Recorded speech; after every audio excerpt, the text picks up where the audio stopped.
حضرت جابر رضی اللہ تعالیٰ عنہ بیان کرتے ہیں کہ جب خندق کھودی گئی تو میں نے حضرت صلی اللہ علیہ وآلہ وسلم کو بھوکا پایا۔ میں اپنی بیوی کے پاس آیا اور پوچھا کہ تیرے پاس کچھ ہے؟ اس نے ایک تھیلا نکالا جس میں 1 سا جو تھے اور ہمارے پاس ایک بکری کا بچہ پلا ہوا تھا۔ میں نے اسے ذبح کیا اور میری بیوی نے آٹا پیسا۔ میں نے اس کا گوشت کاٹ کر ہانڈی میں ڈالا۔ اس کے بعد میں آپ صلی اللہ علیہ وآلہ وسلم کے پاس لوٹا۔ بیوی نے کہا کہ آپ صلی اللہ علیہ وآلہ وسلم اور آپ کے صحابہ کرام کے سامنے مجھے رسوا نہ کرنا، یعنی زیادہ آدمیوں کی دعوت نہ کر دینا۔ جب میں آپ صلی اللہ علیہ وآلہ وسلم کے پاس آیا تو چپکے سے عرض کیا، یا رسول اللہ، ہم نے ایک بکری کا بچہ ذبح کیا ہے اور 1 سا جو کا آٹا ہمارے پاس تھا وہ تیار کیا ہے، تو آپ صلی اللہ علیہ وآلہ وسلم چند لوگوں کے ساتھ تشریف لے چلیے۔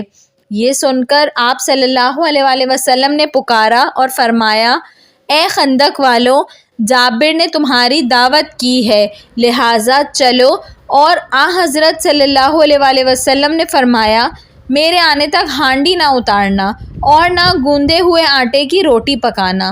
چنانچہ میں وہاں سے آیا اور حضرت صلی اللہ علیہ وآلہ وسلم بھی تشریف لائے۔ آپ صلی اللہ علیہ وآلہ وسلم سب لوگوں کے ساتھ آگے تھے۔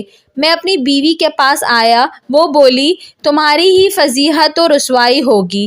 میں نے کہا، میں نے وہی کیا جو تو نے کہا تھا۔ بالآخر اس نے گندا ہوا آٹا نکالا۔